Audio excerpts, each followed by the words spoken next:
that's the one thing when you first come out, you feel that connection immediately. Like I Mm, felt connected to the entire universe. Like I've been asleep for the mhm. last 7 years or 14 years, Right. and now I'm awake. I'm alive for the first time. This is what I really am. Like the real us, the being that we actually are is an energy based being. It's like I saw several beings on the other side who were in their natural form. It's like an amorphous blob of light and energy, kind of a bluish green color. There's a central white light, like where the heart would be. So is your soul. I want to welcome everybody back to another episode of The Soul Inspired. Today we have Andrew Bauer with us. He has had two near-death experiences, and from what we've been talking about, other spiritual experiences through his life, but we're going to focus on the near-death experiences he's had. So first of all, thank you so much, Andrew, for being on the show. I really appreciate it. And thank you so much for having me. I really appreciate that too. I most almost everybody I talk to, I always go back a little bit. I know that these NDEs, from what you've said so far, happened in your childhood. So we'll Hmm. we'll focus around that, but I try to go back before any NDE happened a little bit Okay. and just find out a little bit about the type of kid you were, if you had any kind of spiritual, religious backgrounds, anything like that, anything that may have influenced you. I try to get a little bit of that background first. So Okay. just, yeah, anything that you'd like to share. Okay. So before I reached first grade, I was actually in a gifted class. I had they estimated about a 175 to 180 IQ. So it's something that actually is genetic or passes through the family because my grandmother, my mother, and I were all members of Mensa, which is an international association for people with like the top 1% of IQs in the world. Wow. And so I was a very curious kid. I've always wanted to know about everything, learn about everything. Every time, like my mother and my neighbors would drive us around, I was always pointing at everything. Hey, I want to look at that. And as far as religious stuff goes, my parents brought me up going to church because they wanted me to have that experience so that I would be like a well-rounded individual, and also so that when I got older, I could make the choice for myself if I wanted to continue to go or if I wanted to do something else. Hmm. So I didn't consider myself religious. I was curious about it. As far as like is this real?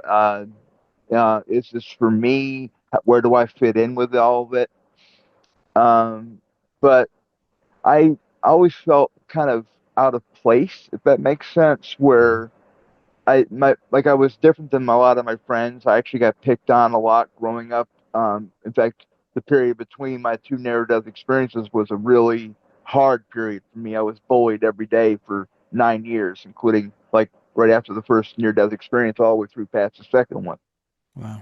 And so, because I was different Hmm. than my friends and other people, and kids don't like different, especially in a small town. Um, but I think I had a feeling like there was something more beyond what I could see. I didn't know what that something was because 6, 7 years old, you don't really have a concept of something that big. I mean, Hmm. I had never seen anything outside of my small town at that point.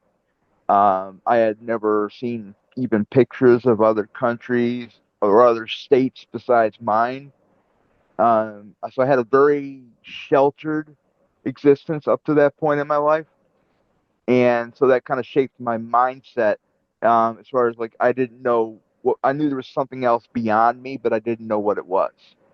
Thanks for sharing that. So you basically you did go to church, just going back, you did go Hmm. to church, but it was really just for the experience to see kind of how that, whether that was something you wanted to go down, a road you wanted to go down, but it wasn't something that was kind of pushed on you as a child. I just wanted to It verify. wasn't forced, just more like we're gonna go, and then you see how you feel about it, And when you're older, you can decide whether this is something you want to continue doing or if you want to go down a different road. And Right. so it's always that like you're free to, to learn about what like what the Bible says, and you're free to. And we want you to learn about all this stuff so that you can make an informed opinion later on. And but for until you're old enough, we want you to go because this is important to us. Right. So, but it was never a forced thing where you've got to go, and and no matter what, we're going to make you go. It was a very open uh, relationship between my parents and I in that regard. Right. Okay. And this led up to, I believe you said your first NDE was around the age of 7. Is that right? Maybe That's if, correct. so I know that your second NDE was the real one. So maybe just if you can let us know kind of why it happened at age 7. We don't have to go into detail about what happened, but why you Right, even had a near-death experience, and then we can speak a little bit on the second one. right. So the first one, bad virus hit my old hometown. It was all kids under the age of 16, and as far as I know, they never identified it. It included a lot of things that mimicked like chronic fatigue syndrome. Like had a really high fever, severe dehydration, organ shutdown, septicemia or septic shock.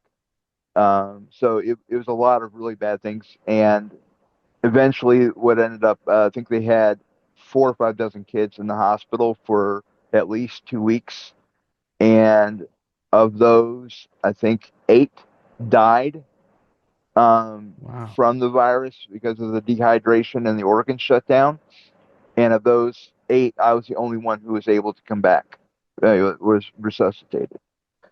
So that led to my first one. It was a great experience. It was, but it was like a new thing, like going to Disney World for the first time.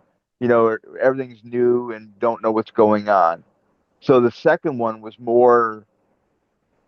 First of all, I was older. I was 14. Hmm. Second, it happened because of a severe head injury at a camp that I was going to that summer.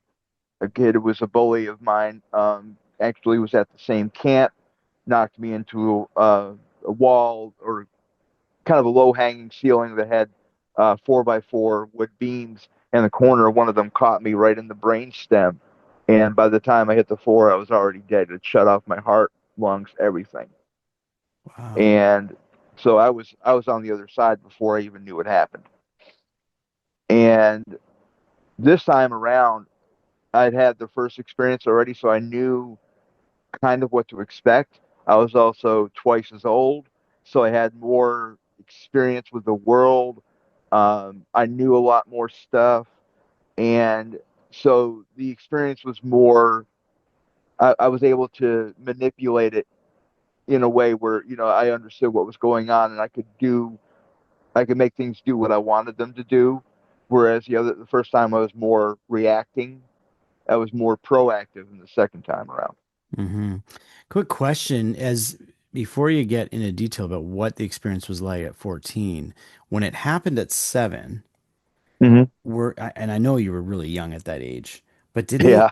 did it prove to you that we exist beyond this physical at 7? Did you already come to that conclusion after the experience? And I'm just curious if I came to the conclusion during the experience and after. Uh, First of all, being on the other side, there is no doubt whatsoever that we exist beyond that because I could see, and experience other beings um, who had lived and died and multiple times, and I actually got to see my life up to that point. The second one, I actually saw more. I actually saw 3 of my previous lifetimes leading up to this one because of a wow. question I asked. And so there was not only the idea that we continue past the end, past death, but that we continue into multiple other lifetimes.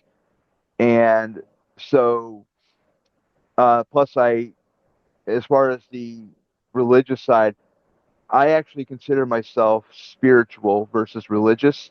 Hmm. because I believe in a higher power. I've experienced that higher power while I was there both times. Especially the second time, there was actually a really bright light.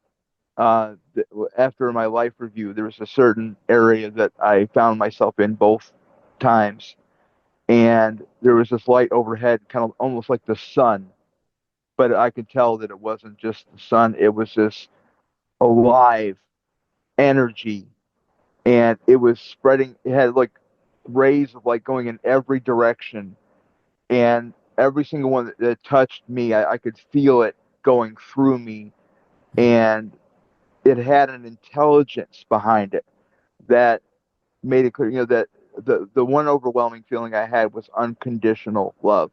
And a lot of times people say that word unconditional, but they don't truly understand what it means. They say unconditional, then they automatically start putting conditions on it, and which defeats the whole purpose of the word. Right. And it truly is unconditional love on the other side that we experience.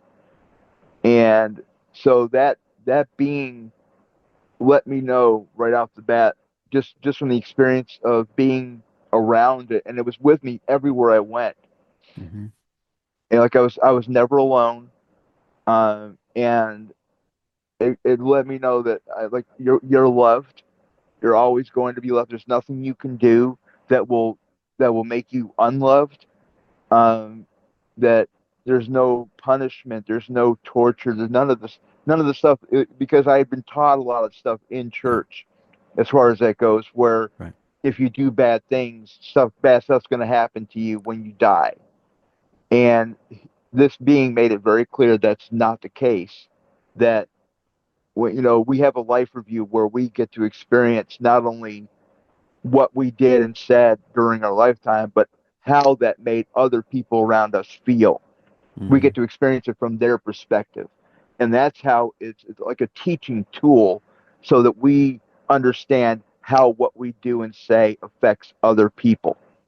Wow. And it was a very powerful tool, I'll tell you, because it changed my entire life after that second near death experience. With the first one, so some of what you just said with the being and all that, was that from the first near death experience or not the second? Both, In both. both Okay. of them.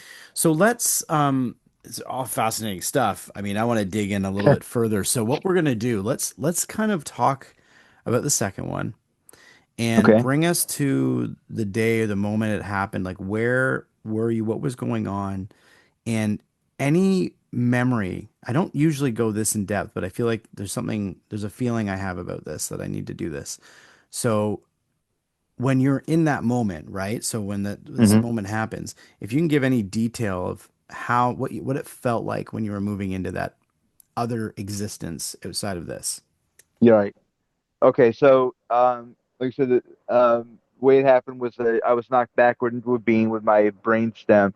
With brainstem controls your basic bodily functions like your lungs, your heart. So when I hit that, it basically shocked it into into non-function, Hmm. and so my lungs and my heart stopped immediately. I was not breathing, no heart rate, nothing.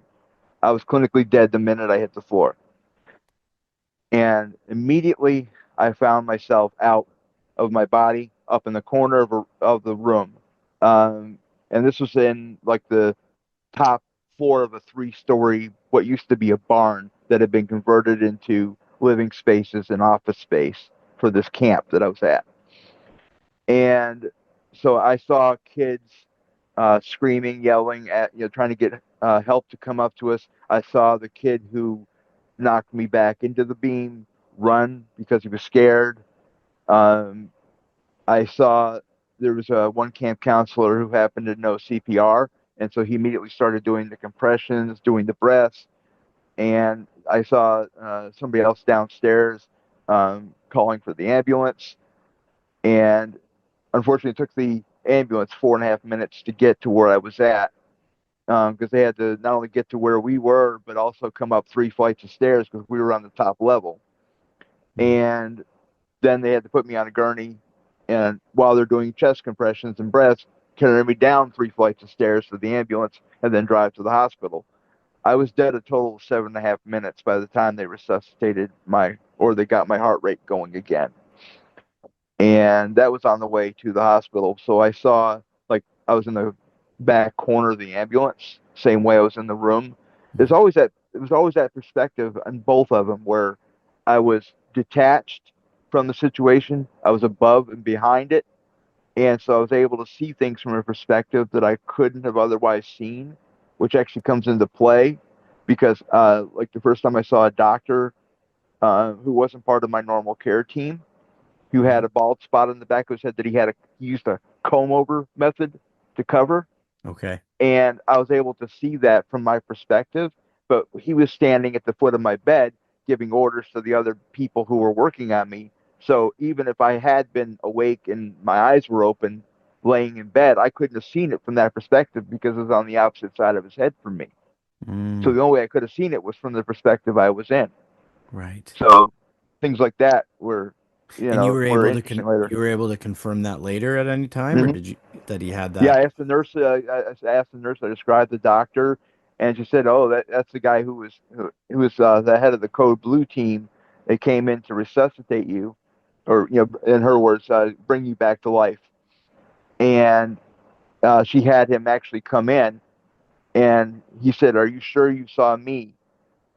I think I saw you. I said, "Tell you what, bend down," and he bent down, and I saw that comb over bald Yeah. spot. Yeah, it was you. Right. And Right. it kind of freaked Yeah. them out, and the nurse too, because they weren't sure what quite to make of it. I mean, you're talking about 1978. Right. The internet didn't exist yet, social media didn't exist yet, near death experiences were still a fledgling kind of Hmm. thing, more fringe. So there were a lot of people back then that still didn't believe in them, Right. um, or didn't know what to make of them. But yeah, so I was immediately in the corner of the room, and this second time around, corner of the ambulance. I was able to watch the paramedics work on me. There was two guys in the back, another guy up front driving the ambulance, and they were all. I remember they were volunteer because I remember seeing the word volunteer on the side of the ambulance. Because I was able to see, like, in and out, and I could move around in this perspective. Like, I wasn't like tied to one spot. I could move around if Hmm. I wanted to see something. So all of a sudden I was outside looking at it. Or I wanted to see the guy driving the ambulance. My perspective would move to the front of the ambulance, and I could see his face. So I was able to move around just by thinking, okay, I want to see this. It would move to that and let me see it. Um, so there were things I knew afterwards that when I came out that I couldn't have known any other way than to see them during the near death experience because I was as dead as you get. I was, completely flatlined. It actually got to the point where both near death experiences where my brainwave started to flatline. In fact, the first time I was completely gone, like brainwaves Wow. were gone. Because it was the organ shut down the last three with the heart, lungs, and the brain. And by the time I got done, I was flatlined completely across the board. And the second time, the brain was just starting to, like, the waves were just starting to flatten out when they resuscitated me. So, Wow, that's fascinating. So you were yeah, clinically gone.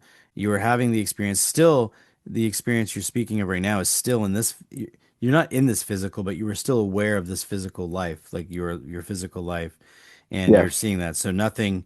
You haven't moved from that space yet. I'm assuming you probably no, do a little bit, or whatnot, right? more than a little bit, yeah, So, question before you tell us about that. And when you're in that moment and you're seeing the back of the doctor's head and you're in the back of the ambulance and you're watching them all the stuff, did you still feel like Andrew, or yeah, did because I didn't have any other perspective than my own ego, I guess you want to, if whatever you mm-hmm, want to call it. Like, I always felt like me, but at the same time, especially the first time, looking at my body laying in the bed, I didn't recognize myself Like I felt like I'm the being up here. Hmm. I don't feel I'm not that person, and I'm not that body in the bed. I didn't. I was wondering who it was. I could, because I'm like I'm up here. I can't be here and there at the same time. So what's that? Who's that in the bed? Right. I thought I was looking at somebody else, and I didn't realize until one of the doctors I think said, come on Andrew, come on back, come on Andrew, come on back, and was doing the chest compressions that I realized, oh my God, that's me, Hmm. and that I mean, at first I panicked because I didn't know what was going on.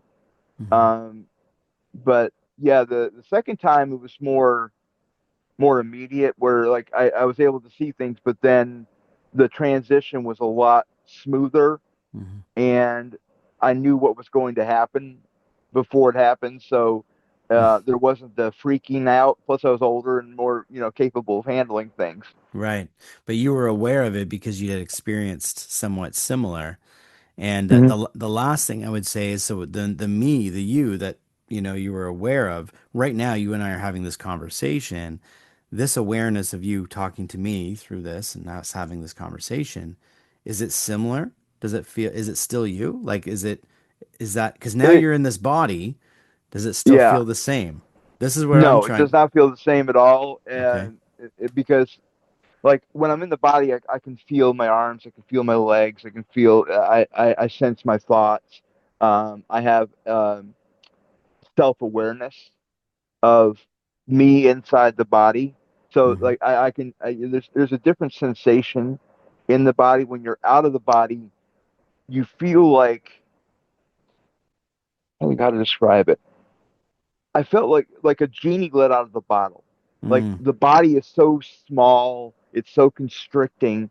It's actually, when you first come back, it's very painful. Light hurts, sound hurts, the body hurts, everything hurts. And so when I first came out, there was no pain. There's no, uh, I felt like I was alive for the first time. mm. And like I said, I felt like I always I liken it to the little Robin Williams thing from Aladdin.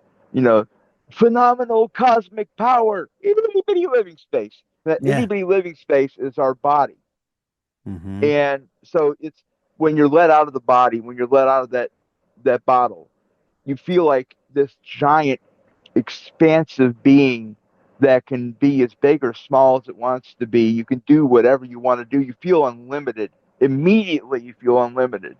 Like I can do anything. I could run a marathon. I could lift a planet over my head, or some Right. crazy stuff like that. And I felt like I was charged with energy, like as tired or as bad off as I was, because like first time I was in a coma for 4 days before I died, Hmm. and so I was in this like black emptiness space with no sight, no sound, no awareness of anything going on around me, and then all of a sudden I'm outside my body, and I feel more alive than I've ever felt in my life, Wow. before or since. Wow. And it was this amazing feeling, like I said, you feel like you're charged full of energy, like someone just plugged you into an amplifier and turned it up to 11, like Spinal Tap, like turn it up to 11. you know Yeah, it's amazing. but you can feel and verify that a part of you, there's a Hmm. part of you that's speaking to me that's still a Right. part of that.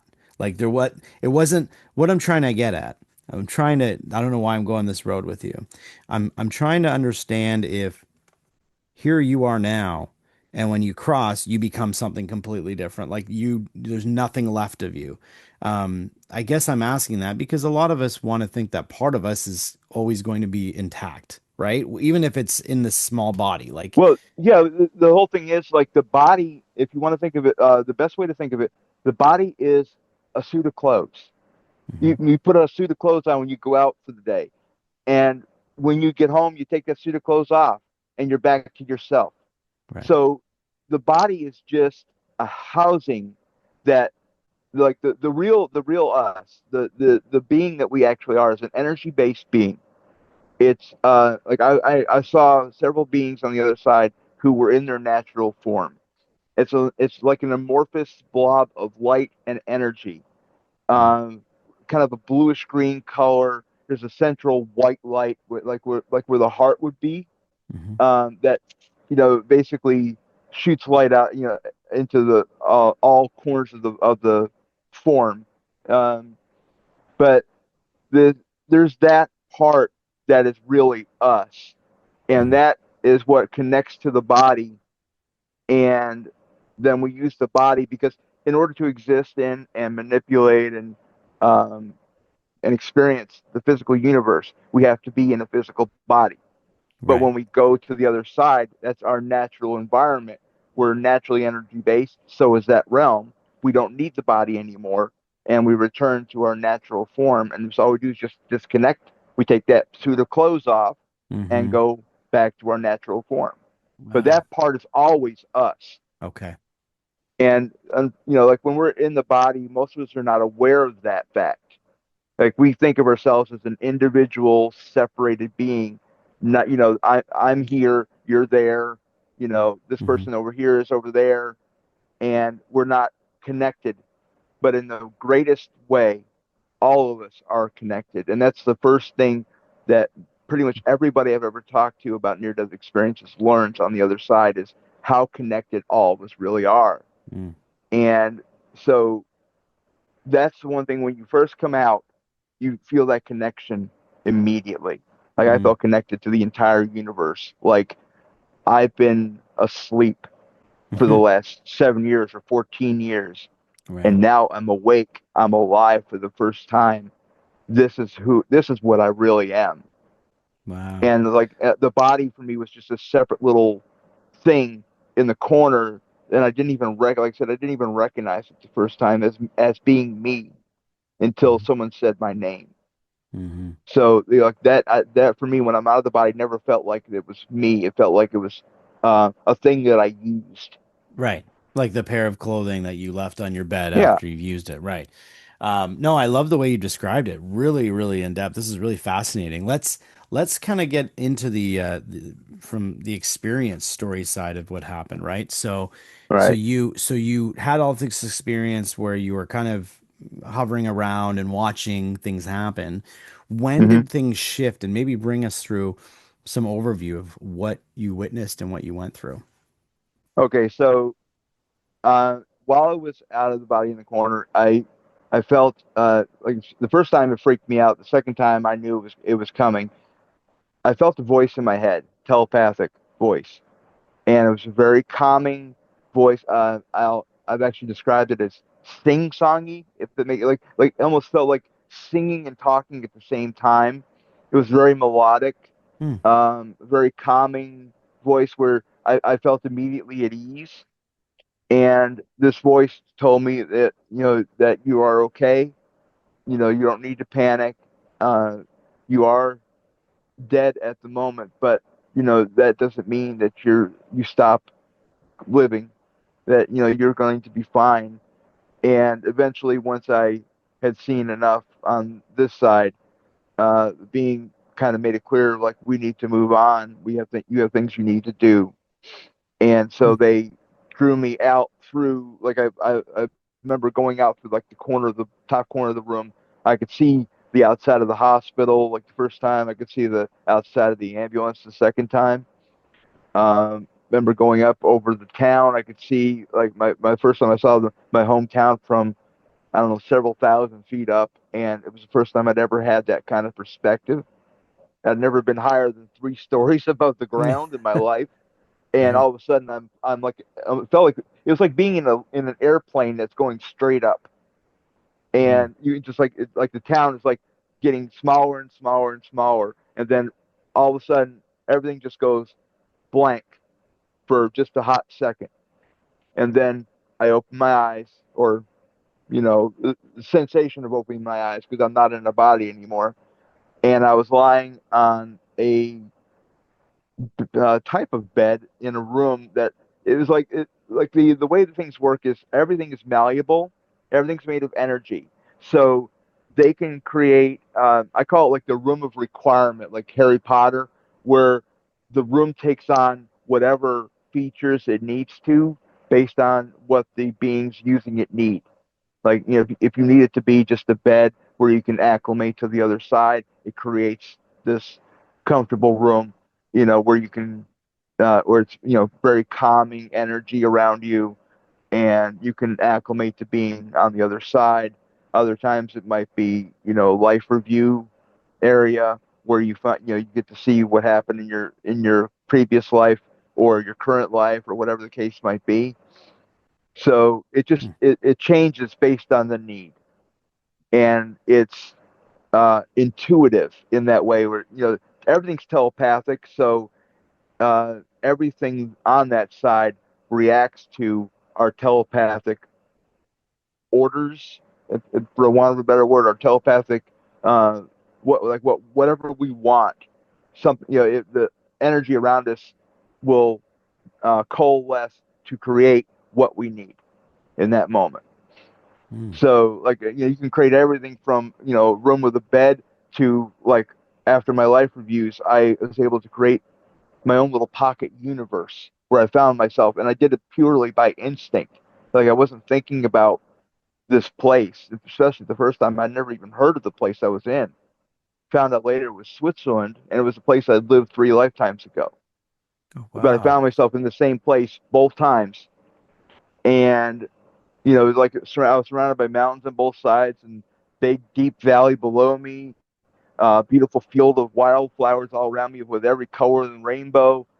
And the reason we found out it was Switzerland is because in the distance was this mountain, was kind of pyramid shaped, like four sides, and then instead of being straight tip on the top, it actually was slanted off to one side. And that's what it kind of stuck with me. And I drew it when I came back. My grandmother's the one that recognized it as the Matterhorn, which is Switzerland. Oh, wow. So that's how we found out where I was. That's amazing. Um, but I created this whole scene purely by instinct. Just I want to be in this. I want to be in the perfect place, my favorite place. So somewhere where I'm going to feel completely comfortable and at ease. And all of a sudden, I was in this place. And so, like I said, the energy around you just coalesces to form whatever you need, as big or small as it is. It doesn't matter. This place you're in this room, you're in this bed. Did it feel like you would be in a bed here? Sort of. It was more like, it felt like I was in a psychologist's office. Like, I was waiting to, for someone to ask me about my feelings or something crazy like that. Right. It just, but it was a comfortable room. It felt like it was separate from whatever was around it. Like it was just my own little private space. And the the voice that I'd heard in my head, when I was still under, at that time I couldn't see it, like the being that it was attached to. As soon as I crossed over, I could see it, that being, and it was actually my guide, who is from a planet on the other side of the galaxy from us, and he's been my guide for my past 4 lifetimes, including this one. And with him were two other beings who never spoke. They acknowledged my presence, and they would, react if I said or asked something. Like they would nod their heads or whatever the case might be. Both of them were human, and what I found is they were guides in training, so to speak, where a guide who's been doing it for a longer period of time will train other guides who are just starting out so that they know what they need to do, and so they'll kind of shadow like an intern, in Okay. that way. Hmm. So, anyway, like I said, I met my guide, and this he took on the appearance of his most recent lifetime, which was being about 9 or 10 feet tall, um, bluish gray skin. It was very shiny, almost like a salamander skin would be. Um, and his skin in the torso area from like neck to waist was like translucent, where you could actually see through it. It was a beautiful, like, energy field around him. It was almost like, I described it kind of like people see auras.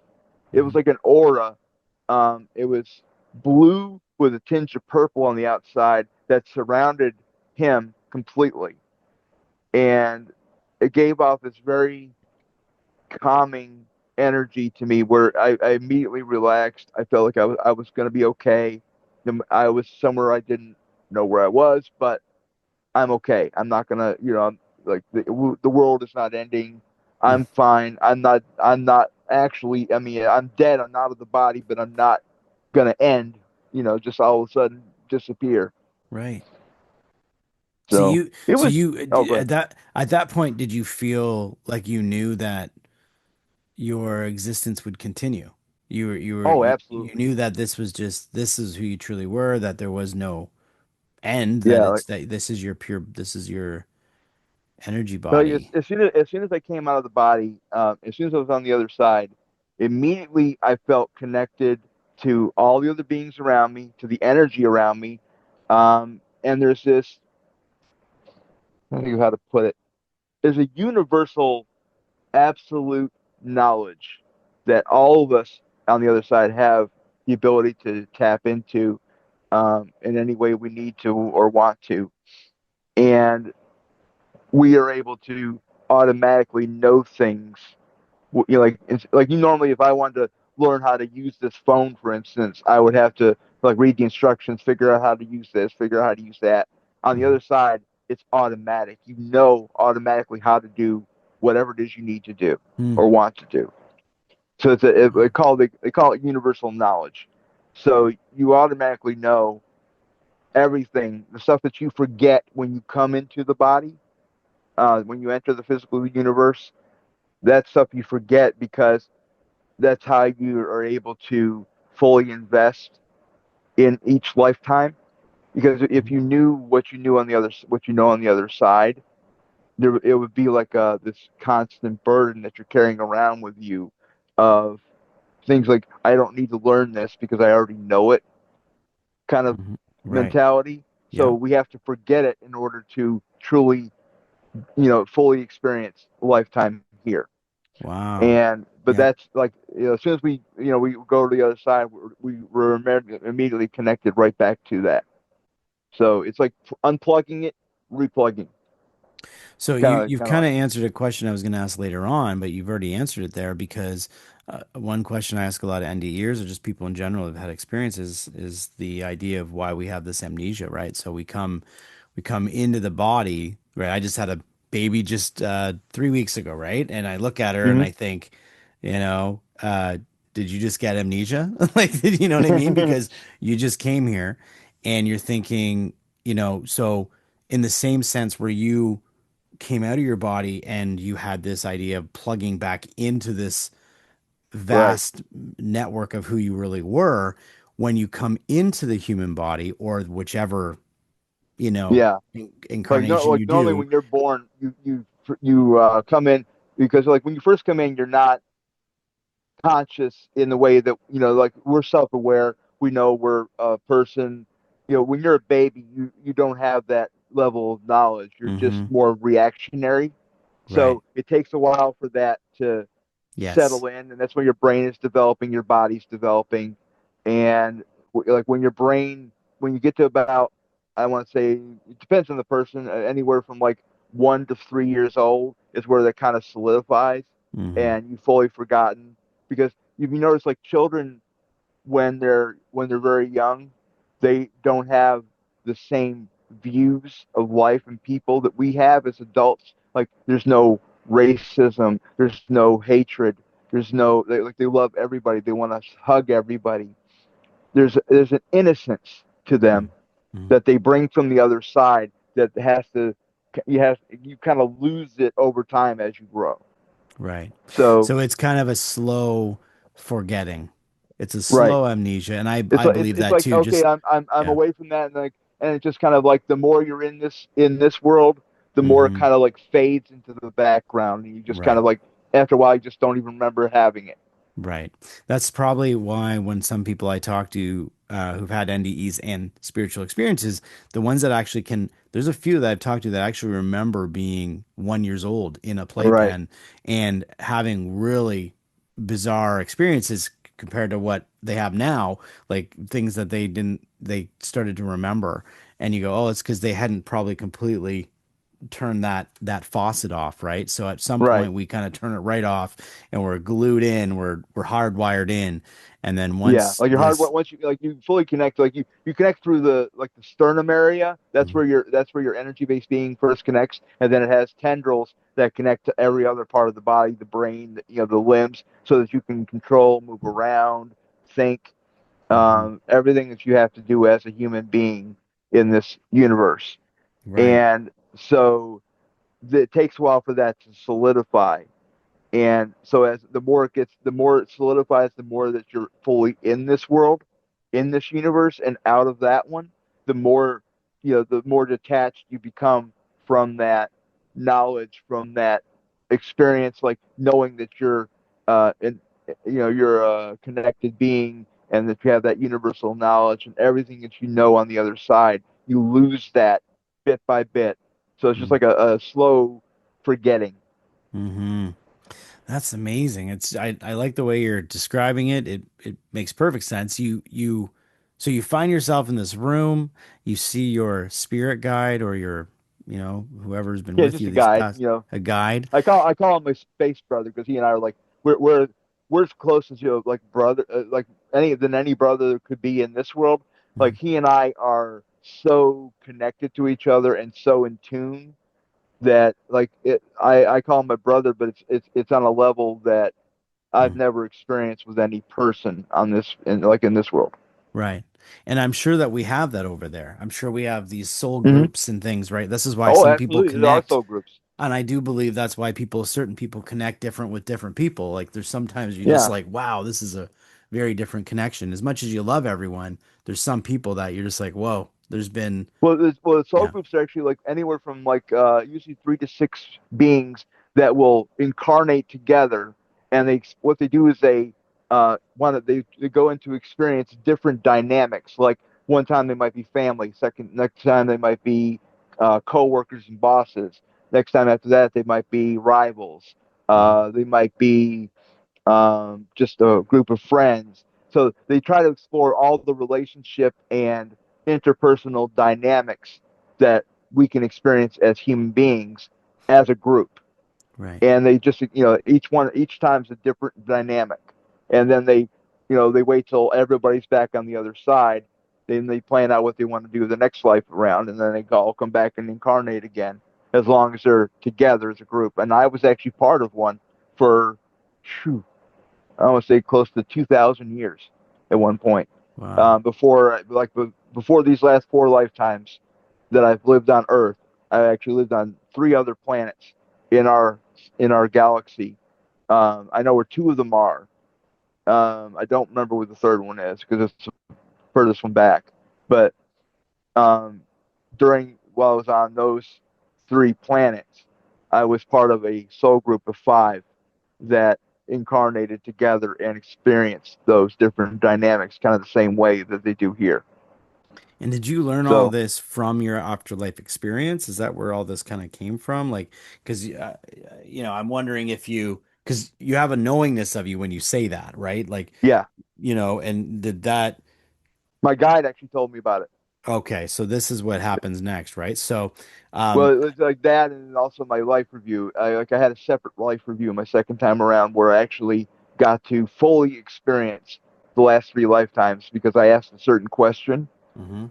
I had a lot of pain and suffering in the early part of this life, especially I've had it my whole life, but at that point, the first time I was told that this list of stuff was coming, Mhm. bullying, abuse, brain injuries, back injury, like it was all laid out, and I was told this was going to happen, and it didn't start till 3 months after I got back.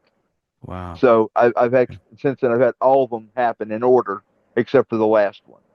Okay. So, and that's death, basically. Right, right. So Right. you meet this guide, and a lot of people describe the they describe it like downloads, like everything's very quick in the on the other side, right? So Exactly. it's not like you and I, like I have to spend an hour and a half, whatever it is with you just to get some knowledge from you. Whereas on the other side, it It's seems like it's right it's away. instantaneous. So maybe, It's yeah, if you can instantaneous. explain a little bit of kind of what you remember in detail of how things Yeah. transpired from there. Yeah. So basically, just well, first of all, let me just establish everything there is telepathic. The communication's telepathic. Um, the life review pods are telepathic. Like they're set up to be able to read. Like each of us has a specific energy signature, like a fingerprint. When we're in our natural form, whether we're, no matter what we look like on the outside, we always have the same energy signature throughout our entire life as a being. And so everything that's telepathic on the other side reads that energy, and every lifetime that we've ever lived, are living, or ever will live is attached to that energy signature, like a file cabinet, basically. And so every time you want to, oh, I want to access the last three lifetimes. Okay, bring up that file. Here's this file. Here's that file. Here's that file, and then download. And so I was mentioning like I asked the question like why is this lifetime so full of pain and suffering for Right. me? And I was told, we can show you, but it's not going to be a pleasant experience for you. And I thought about that for a second, but I just felt like I needed to know. Hmm. And so I kind of insisted, I definitely I want to see it, even if it hurts. And so they hooked me back up to the same life review pod that I'd been in earlier, except this time they they showed me the last three lifetimes.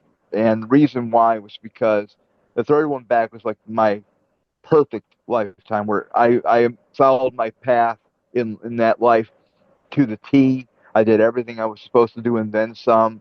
Had a really positive impact on people around me, helped a lot of people. My children helped a lot of people after I was gone.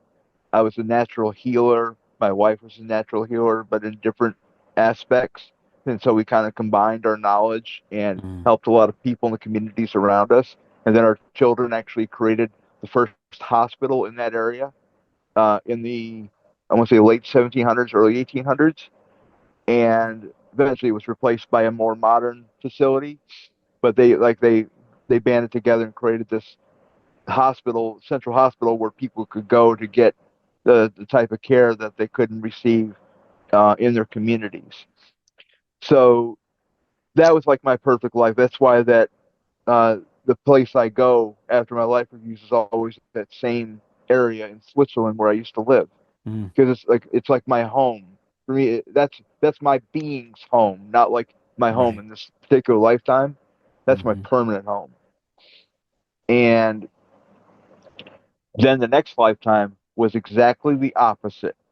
I had I had set up a path where I was a financial guru. Basically, I was really knowledgeable about financial stuff. I worked for a banking institution.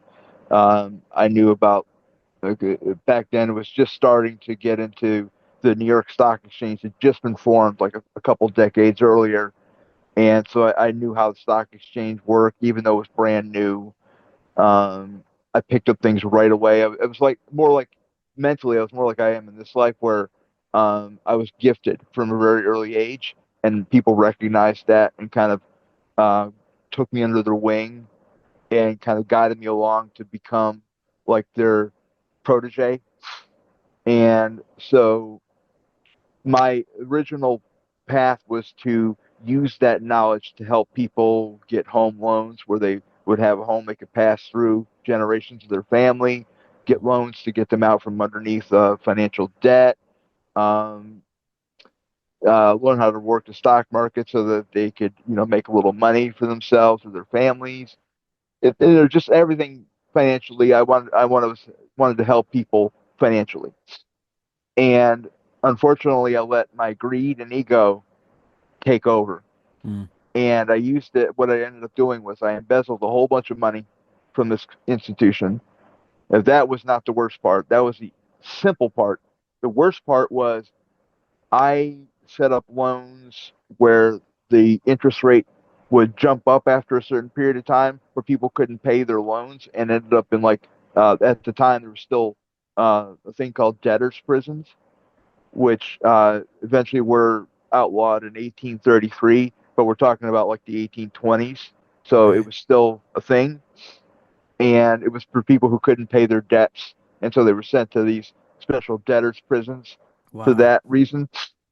And it was something we brought over from Europe because they had them there before before we formed this country. And there was other people who I set up in homes who ended up couldn't pay their home loans, were ended up getting evicted. It had a lot of the husbands and fathers who were forced to go out and steal money or steal food or whatever, trying to feed and take care of their families. Ended up going to Sing Sing, which is a still a prison today, but it was a brand new one back at that time. And the worst ones were children. I remember seeing every face of the people that I hurt, and I remember I could experience the life that they were leading, and seeing these kids out on the streets, and this was in New York City, in the early 1800s, and I mean freezing in the winter, trying to keep warm, trying to beg people for money or food or whatever they could give them, emaciated. Like the feeling I remember having coming when I came back. If I don't know how old you are, but I'm in my mid 50s now. I'm 54. Back in the 1980s, there was an ad campaign for UNICEF that was they were trying to get money for people in Ethiopia who were starving in mass numbers.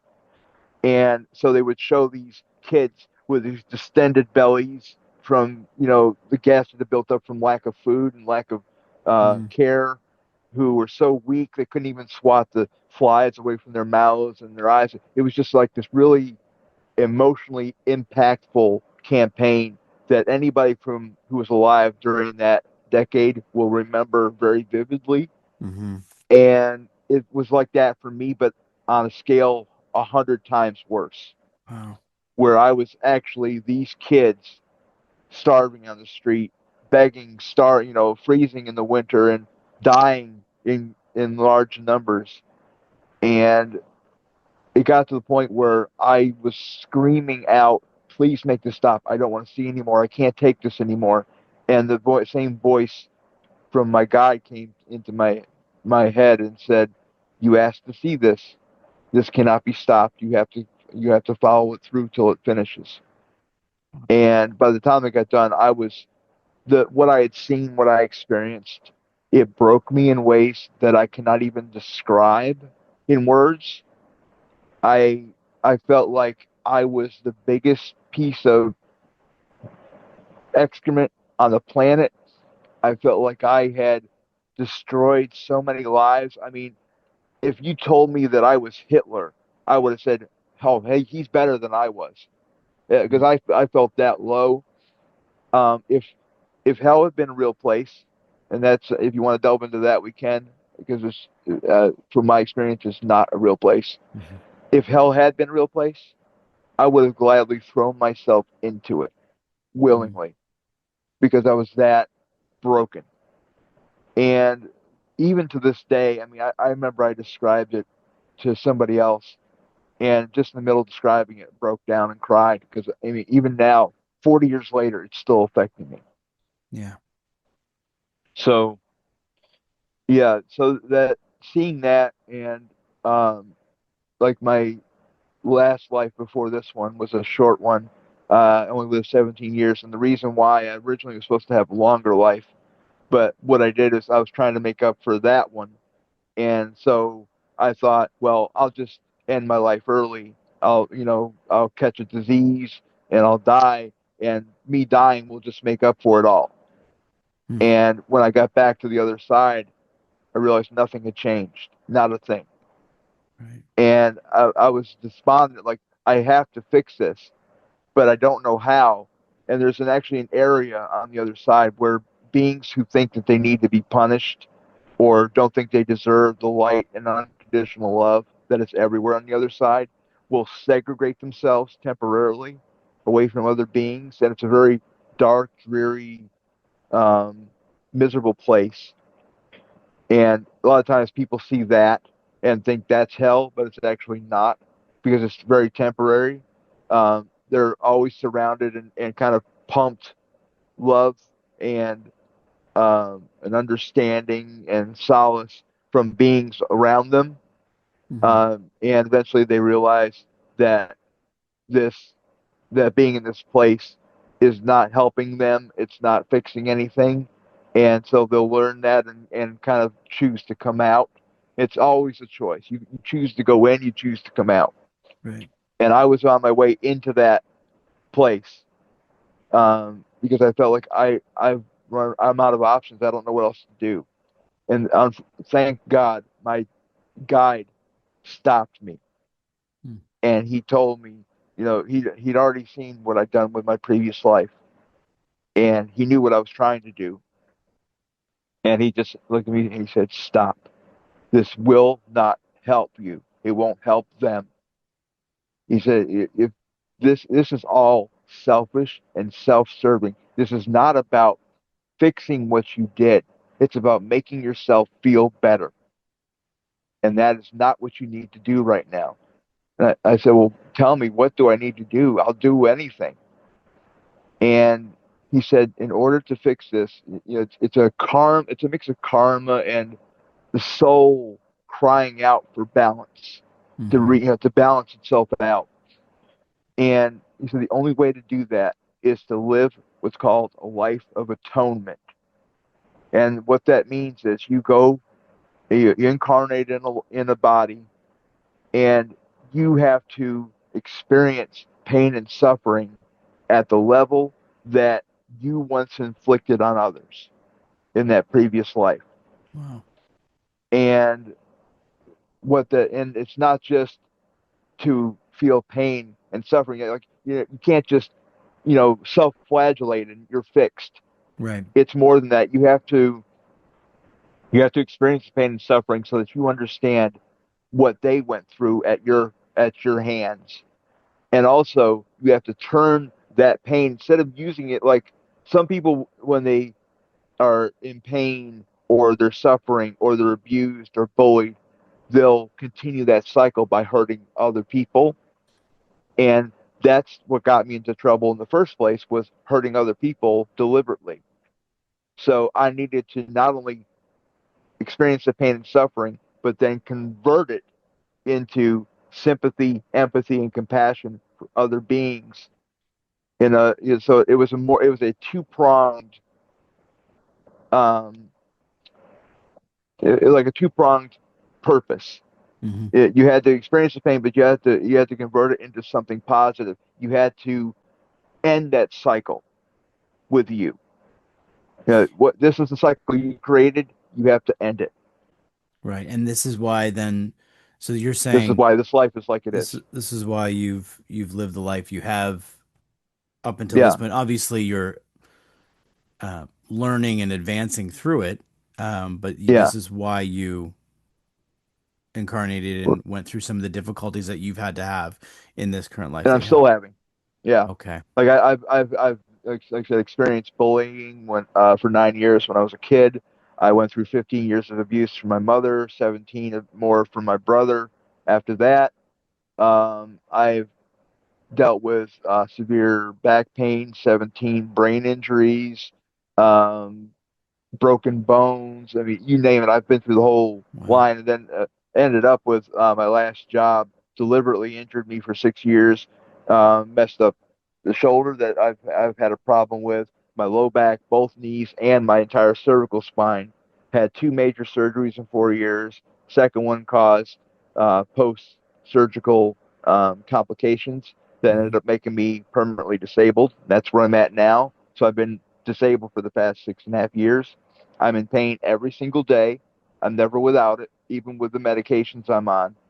But I also, my perspective has changed because of that near death experience. I'm so grateful for it and Hmm. for seeing what they showed me. As bad as it was and as broken as it made me, it let me understand why I'm experiencing this and Hmm. what I had to do with it. And so my life has become purposeful because of that. And so now I understand, like, Yeah. so when I feel pain, I don't just feel it. Right. I am automatically thinking, what do I need to do with this? How do I need to help somebody else? I need to focus my pain and my thoughts elsewhere outside of myself, not on me anymore. It's not Wow. about me. That It's is, fixing me. yeah, and that's such a powerful um message to have within yourself because there's probably, I'm sure there's lots of people out there that have lived very difficult lives. I know there are. And Hmm. we can easily go into victim mentality. We can go into these spaces, but you have, because of the what you've seen and what you know, each time these moments come up, although you're still human, right? I mean, Yeah. you can't turn off the human. The human is there. You could have, I'm sure you've had initial reactions or instincts that you would as Oh, a I've human. had anger and I've had Yeah. Mhm. frustration. I spent 2.5 years bedridden completely. I was suicidal every single day. I am Oh. still vulnerable to the same things other people are vulnerable to, but the difference is that it doesn't. I don't stay in that space. Hmm. Once I realize that, I immediately refocus my energy somewhere else, Yeah. and so I don't let myself wallow anymore like I Right. used to do. Well, I was going to say too, it's a powerful message though, because for people out there that are going through things or have things constantly happening, or maybe, that's why it's so important to get in tune with your spiritual self, with your higher self, whatever we are, because Yeah, that's where you can learn. Not to say that, oh, you deserve it and you can keep, this is what, it's not what I'm saying, but it may give a different perspective as to what's yeah. going on. And then it gives you an easier way through it because you're no longer just sitting in it and you know, Yeah, like as long as you're not just sitting around feeling it and feeling sorry for yourself. right. Like, that's the perspective change I had to go through and I had to be actively thinking about, Hmm. was that this is not about me in this life. Hmm. I've had the me life already and I screwed it up. And so this is about helping other people because of what I did. In other words, I have to balance out the harm that I caused. I have to balance it out by Wow. helping, and so that's Wow. where the karma balancing comes in. And that puts a lot of perspective on why we have so many different types of people in this world. Why people are Right. going, why you can see kindness in certain people, and why other people, why people are going through different things. You can think, And why oh, people who are experience a lot of pain and suffering are usually the most compassionate people mhm, for the most part, is because like I've always told people that pain breeds sympathy and suffering breeds compassion. right, And that, I mean, it's not always the case. I'm not going to say like right, everybody who's like that does. There are some people who just wallow and, oh, hmm, woe is me, and that's their mentality. But I've met so many people over my lifetime because of my disabilities and hmm, the pain and stuff that I've been through, who to have the same mindset that I do, where, you know, like I'm in pain, but there are people who have it worse than me, and I'm not going to sit around feeling sorry for myself. There are things I can still do, right, and as long as I'm still drawing breath, I'm not going to sit here and feel sorry for myself and just lay down and die. I've got things I can do. right, right. Oh, it's a beautiful message. I mean, and it's unbelievable that it came from your near death experience. You had that, so you have these, and that's just your life review. You're having this life review. Hmm. Okay, so let's get some other brief moments that happened. Okay, so you have Okay. the life review with All right. your guide is kind of rooting you on to Yeah, come back he to kind of reality. programmed it and was Hmm. standing by. Right. So after I came out of that, it took me a while to kind of compose myself again. And like when I first came out, my energy level was, I could tell I felt like I was completely drained, like a battery that just had all its energy gone. Um, but eventually I was able to recuperate from that. And after that point is where I found myself in that. place I was describing earlier, and it was like a recharging place for me. Like I could just like I've heard this from other NDErs where colors on the other side, not only are they more vibrant than any color here could Mhm. ever be, they also have their own wavelength of sound. So different Hmm. colors have different sounds to them, and the field of wildflowers that I was laying in sounded like a chorus of but in different tones, and it was like it was filling up the entire universe, and it was just like I'm in the middle of this. It was like being in the most heavenly chorus you ever could imagine, and just it's surrounding you, it's going through you, and in a way, it's recharging you because this energy is so powerful and it's everywhere. And so, like, it just surrounds you and penetrates. It's like I remember like the way Ben Kenobi describes the Force. It surrounds you and penetrates you and binds the galaxy together. It's Right. like that, but but for real, Right. And Wow. so, like after that, I went. At, when I was laying in this field, I could manipulate how things worked. Like this is my own little universe, so to speak. And so like I controlled how fast the sun was moving, and so like I was like I could just freeze moments and just like take mental photos of that Hmm. moment, and eventually I let the sun go behind it, kind of pass behind the left side of the Matterhorn and set, and there's like these all these um, coral and orange and purple and red in the clouds all around me. It was the most beautiful color scheme I've ever seen in my life. In fact, I've been chasing sunsets my entire life with Yeah. cameras because of that. And eventually the stars came out, but they weren't like here where they're little dots in the way in the distance, and they're so far out we can't really see them. All we see is a dot of light. In on the other side, they're alive. They're three-dimensional. You can actually reach out and touch them. I mean, I can actually grab them with my hands, and like it was like a Wow. glowing ball of light, and I could like play with it and toss it down the mountain. Lots of balls of different color, like red and blue and white and yellow balls of light bouncing around below me, and it was like being a kid in the biggest toy store in the world. Right.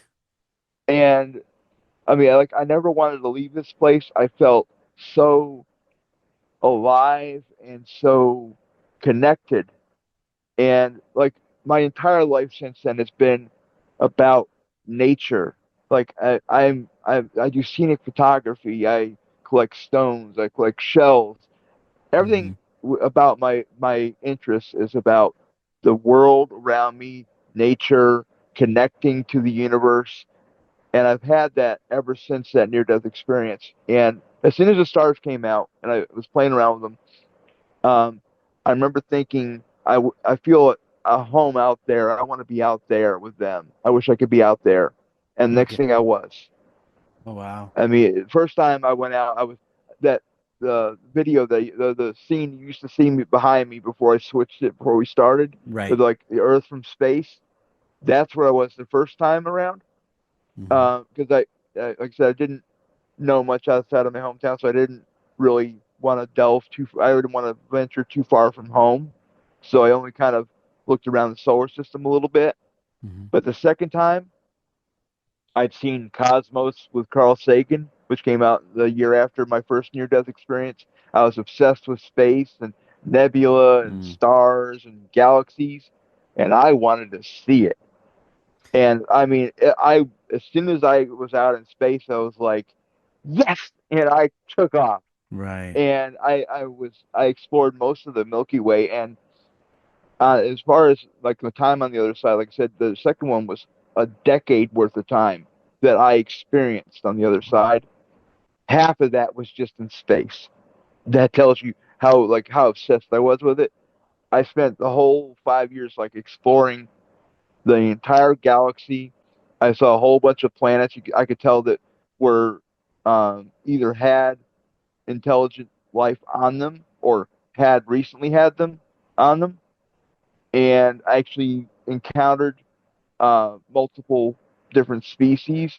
Two of them were advanced enough where they could sense me, even though I was on the other side. Like they have a direct connection to the other side. Right. They're not, they're not, they don't forget like we do because they're like if you think about a 1 to 100 scale, as far as evolution of beings, we're in the 20s.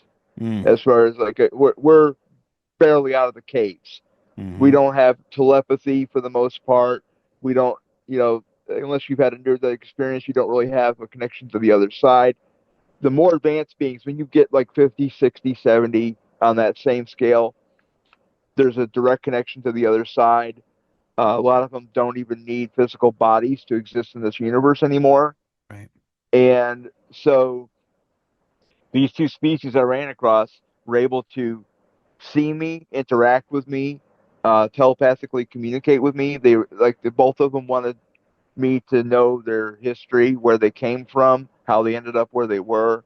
One of them, their original planet was destroyed by, or at least the atmosphere was, by a what's called a gamma ray burst from a newly formed black hole, which is something like when it first forms, it shoots these jets out of both poles of gamma rays, and they're really incredibly powerful Hmm. rays, Hmm. and anything in the way of them for tens of light years in those two directions basically gets wiped out.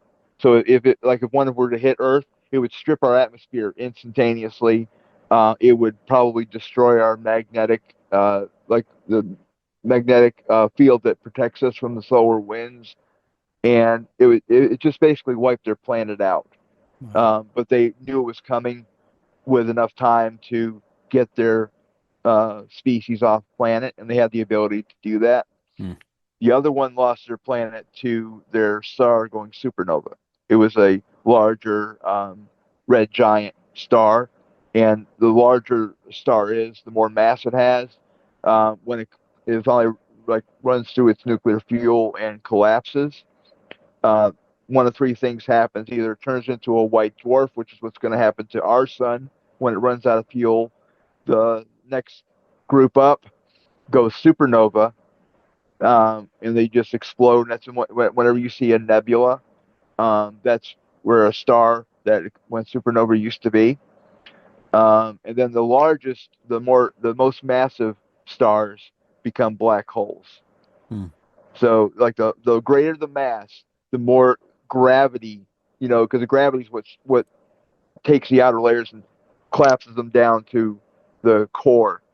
And so the higher the gravity when that happens, the less can escape from it. And so that's how black holes are formed, is the gravity's so strong that not even light can escape.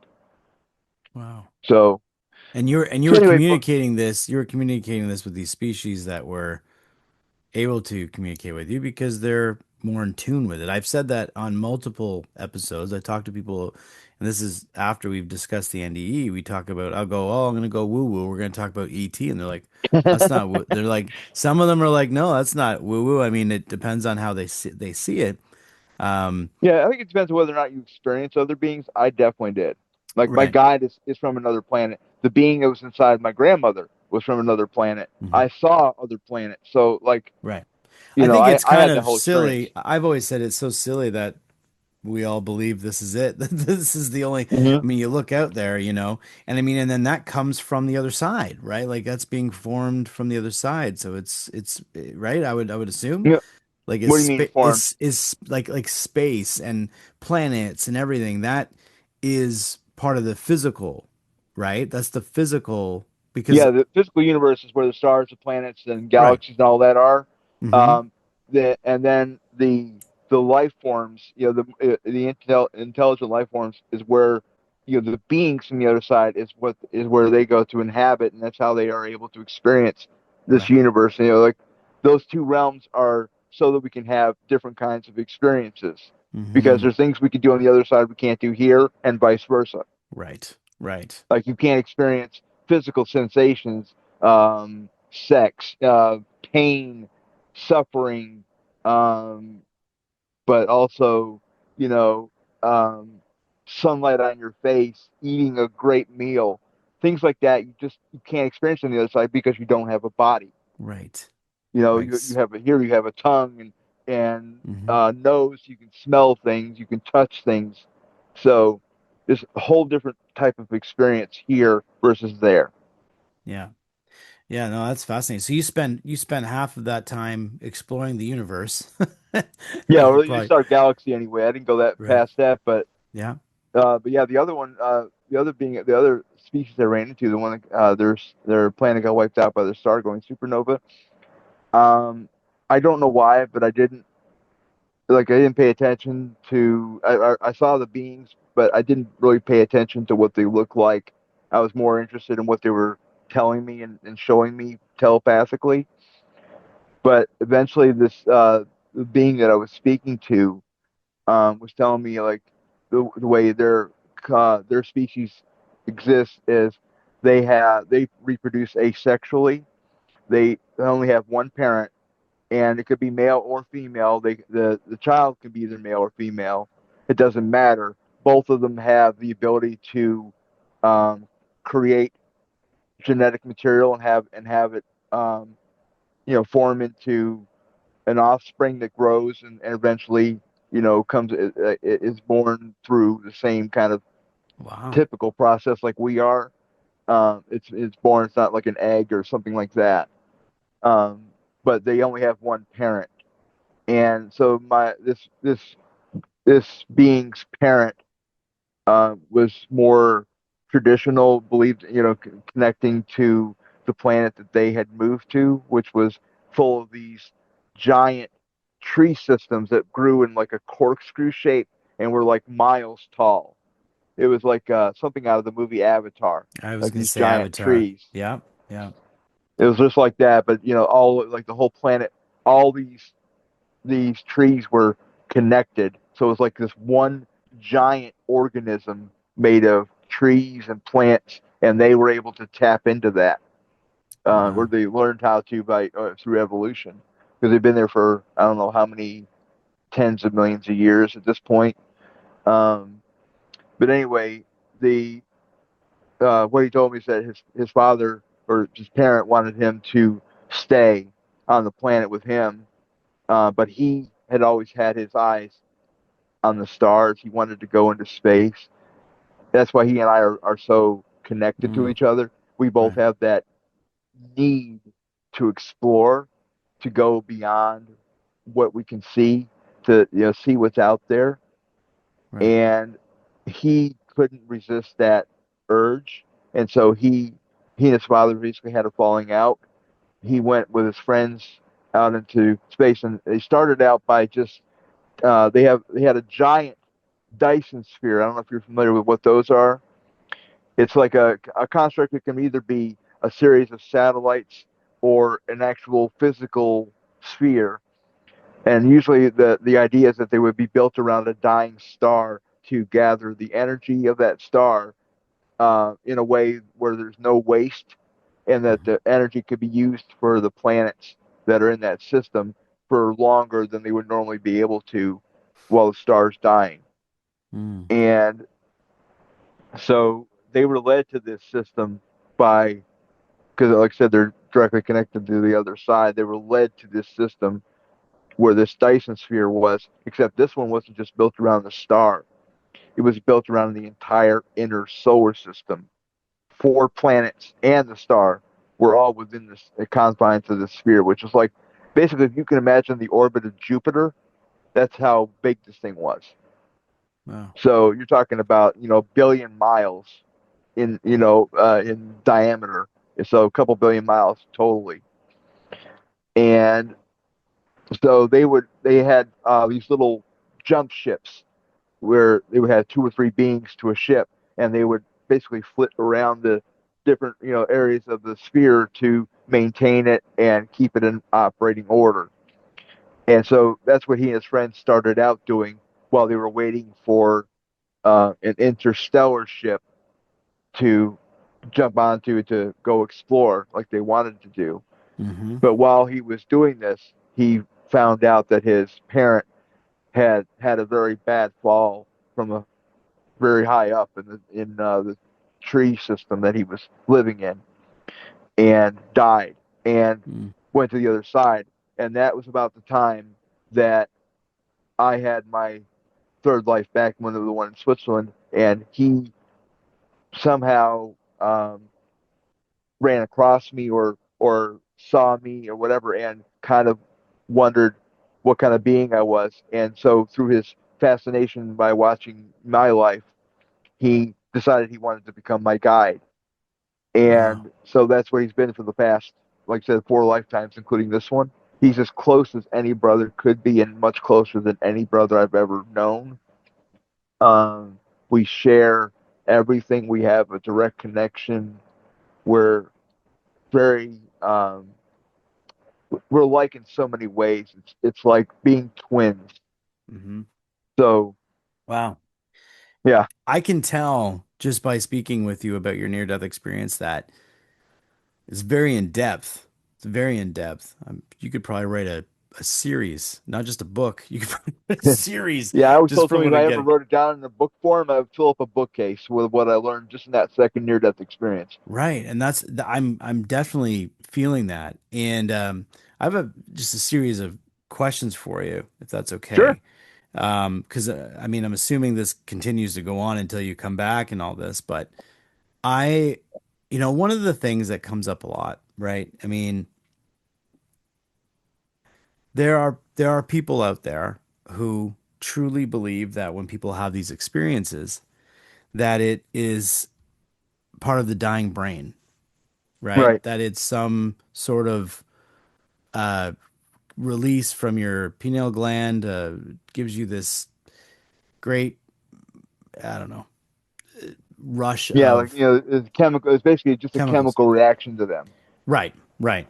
So in your case, it's really interesting. It's the same thing like when I spoke to Evan Alexander, that his brain I've had, met him actually. yeah, that Yeah, I was he did. doing like a panel discussion, and he Mm, happened to be the keynote speaker at it, and so I actually got to meet him. So he's a real nice guy. oh, that's great. Yeah, he's a great guy, really intelligent, smart guy. Hmm. And like he said to me, like I mean his brain was not Mush. it wouldn't even work if there was some kind of release and it to give because the idea is that your brain in its dying state gives you this one last good good run before you're done and then the Right. lights just go out and nothing exists But his and his is not like that at all. Like no, it's it's mush, not at all. literally.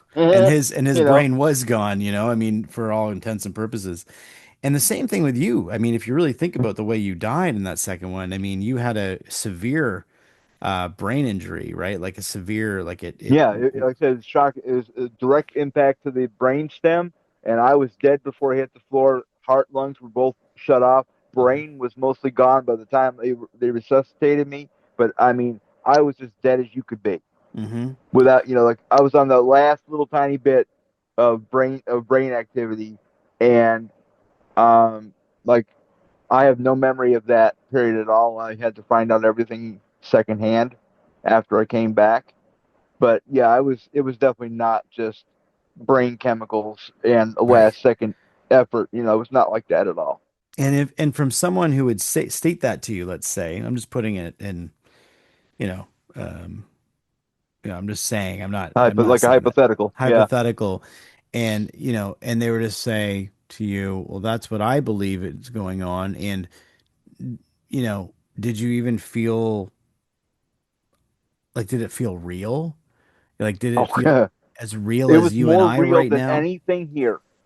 It was Mm, more like that's the way I know. I've talked to hundreds of people about this kind of stuff. People who've had experiences like this, and the one consensus is everything there is more real than this. Like this is a dream world. This is a hallucination compared to that. mm, Everything is more vivid. Sounds are more crisp. Um, the sensations are stronger. Like everything is more. Like everything is just more mm, there. mm-hmm, And so like I've actually met people like you're describing who who think, oh, it's your imagination, it's brain chemicals. No, it's not, because what I experienced, what I saw, what I heard, what I felt, stuff that I knew, especially coming back. Like I said, I came back the first time with a complete laundry list of everything that was going to happen to me, at least 3 months before any of it started. So the fact, and I wrote all of it down, so I had witnesses to that. I Mm-hmm. saw the doctor, the back of his head from an angle I couldn't have seen it from. The second time, the second NDE, I came back with a whole. I basically requested to come back with all of the knowledge and memory of everything that I'd seen, heard, experienced, or been taught on the other side in both near-death experiences, because I felt like it was that important for that information to Mm-hmm. be disseminated. And And so I've spent 40 years basically sorting all this information out, and the stuff I know, there's no way in hell I could have known at that age or mhm. since. Yeah.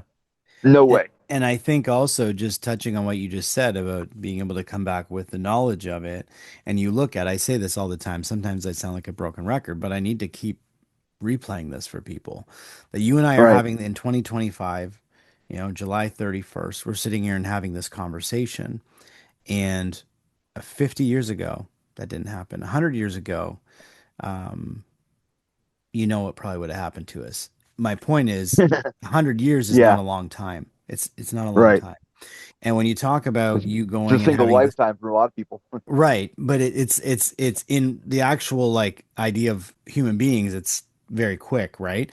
And Mhm. if you're on the other side and you're seeing these beings that have evolved to a point of being able to Go understand who back we and forth truly between the two are, realms, no problem. I look at You who know. we are now and I think we're moving, that this is why this is happening. We're moving in this Yeah. direction. There's no other way to do it because I don't think we can survive as a species the other way personally. But the on If you the look, if other you look at the technology level just from 1900 to now, I right, mean, you think we've invented cars, planes, computers, the internet.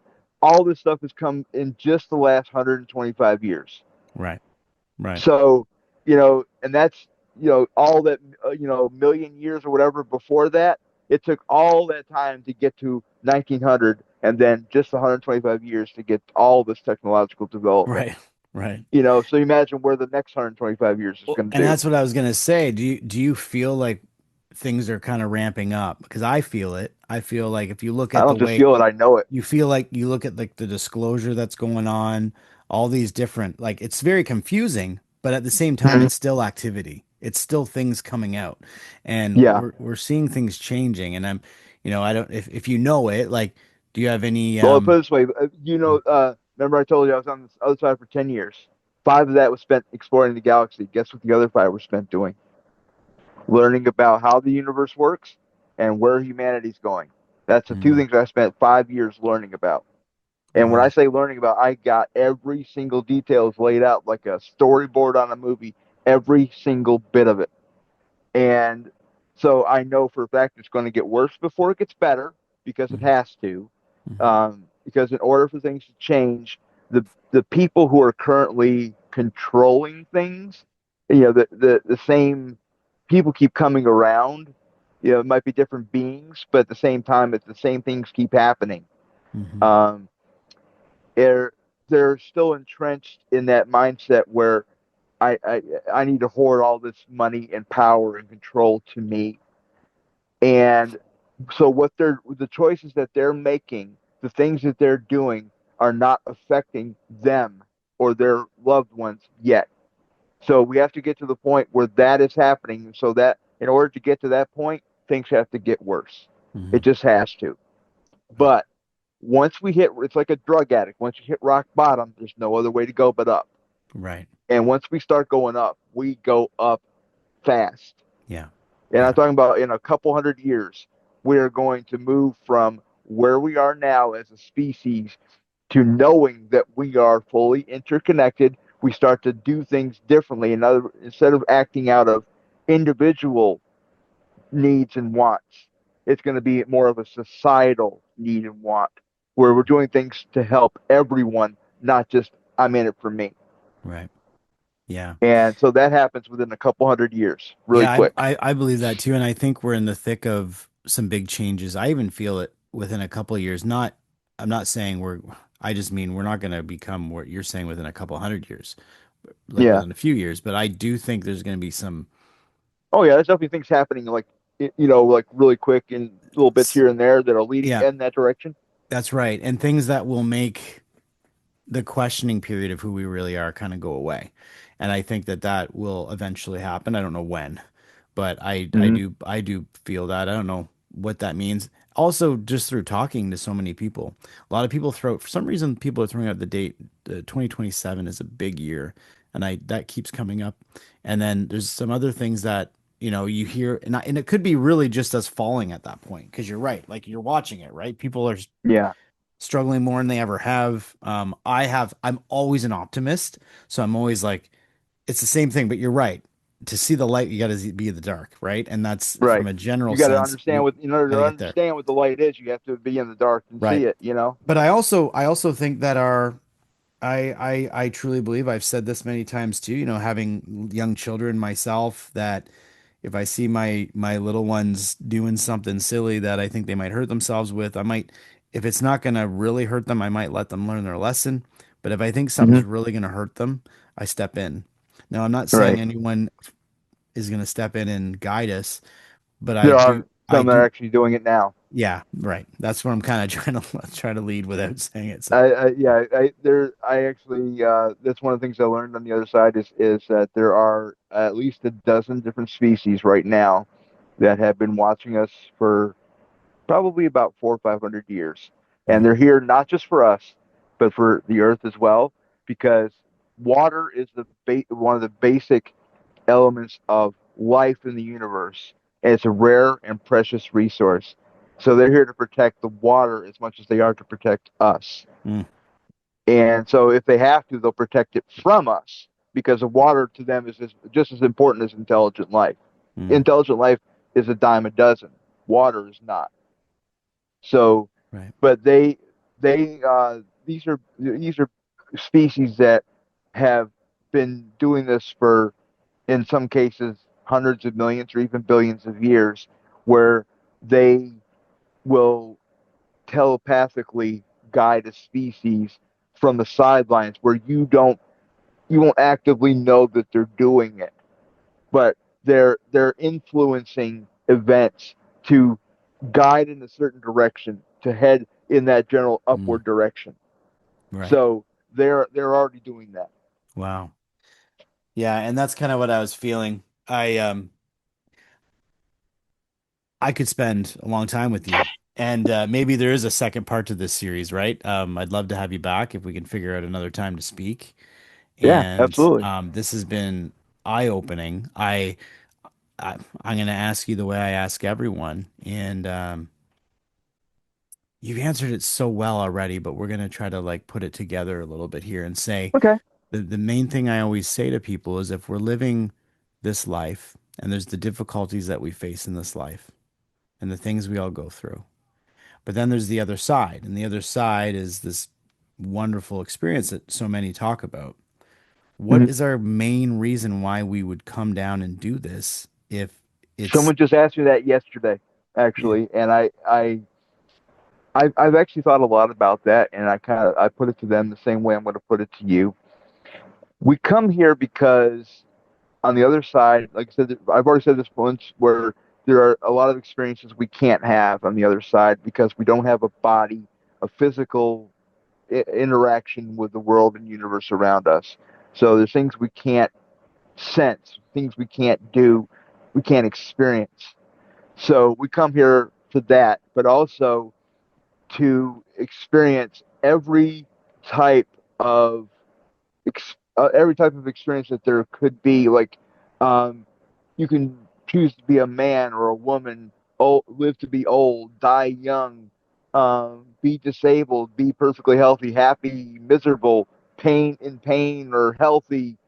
And so we come back to have all of these different experiences because every one of them in the long haul like as a cumulative effect, shapes the beings that we will become.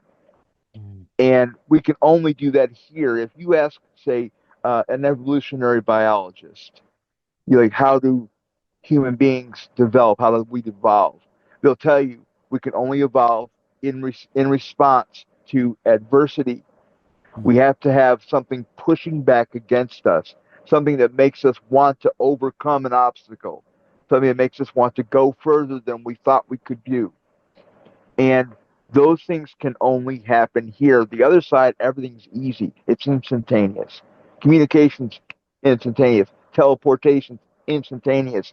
You learn things automatically. There's no effort required.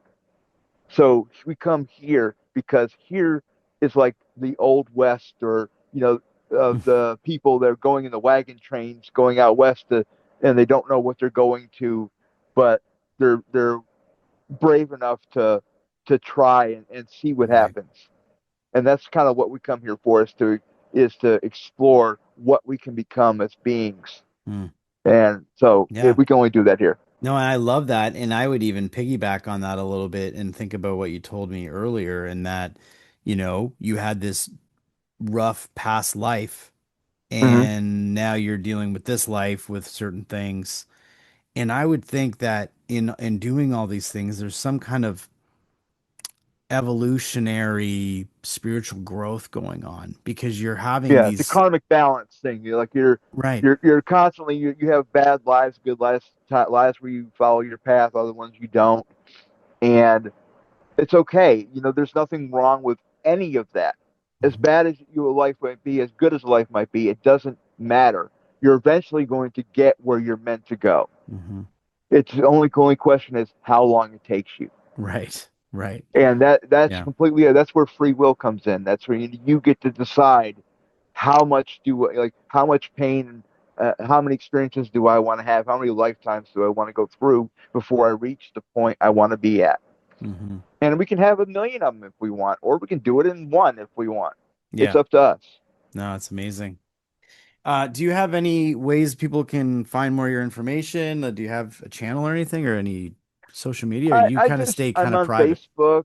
Yeah. I'm on Facebook, but they can also reach me through my email address, which is DukeFan1971, or DUKEFAN 1971 at AOL.com. They're free to email me anytime. I will answer any questions they have. Amazing. So basically, one of those two things that they want. Great.